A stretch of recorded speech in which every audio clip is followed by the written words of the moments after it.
Goedendag dames en heren, mijn naam is Sylvester Coetzee en ik sta hier met Mr. Mirka aan de rechterkant. Nummer 8 van Invincibles, de rugbyvoetbalclub se aanspan. Nou, ik heb de kiezer in de wedstrijd dopgehouden.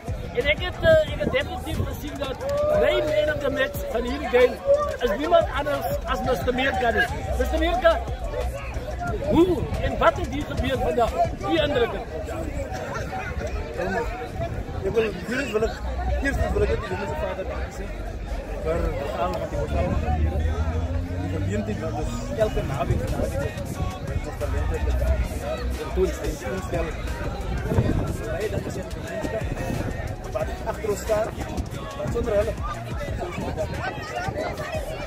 Met betrekking tot het spel, alle kanten. Wat een job. Daar was geleendhede en daar was mis. Maar altijd aan het einde van de dag heeft die Invincibles met die lowere weg. Ik denk dat komt niet wat aan. Die bal kan komen. Maar op het einde van de dag is het koers dat het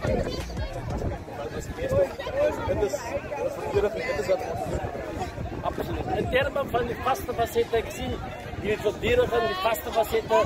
Die ballen doen lekker op goede oude kanten. En dan worden die hele wedstrijd wel bij compenseren. Dus ik noem het, dat wordt oude kanten toe gevallen. Maar wat van die, ik heb gezien dat is tegen lucht drieën wat daar gedrukt was hier in Wintermeer. Bij een goede samenspel drieën. Wat zeg je daarvan? Nee, definitief. Ik denk, bij wat nou niet eerst kan komen om te oefenen. Yes. En net om inschakelen. Zodat dat vat nogal een beetje om in te schakelen bij die spelbetreffing. Maar ik zeg het bij het trots op jullie man, dat is alles wat ik kan zeggen. Absoluut, absoluut. Meneer Mirka, van mijn kant af, aan die kant van Ambersee, aan die kant van Time to Talk af.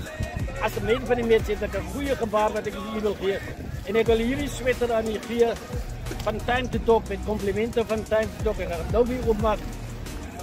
Als man of the match, en zo lekker meneer Mirka. Dit is dit voor u, wat Time to Talk kan dat voor u dit hier. Draai met om voor de kijkers. Dit is wat hij, Time to Talk. Zo is niet meer time to play, is time to talk. Allerbeste en alle voorspoed. Je kon net van Time to Talk bij je dan gezegd. Ik denk dat is wat enige speler van droom. Yes. Om op die platform te kan communiceren, vooral met zijn kinders later. Yes. Bij je dan. Voor die afzet, kom zitten, ondersteuners, kom staan die achter, die jullie zijn mee op de match. En dan zeggen jullie, daar zeggen jullie, daar zeggen jullie. Yes. Zeg, wat ze wat? Wat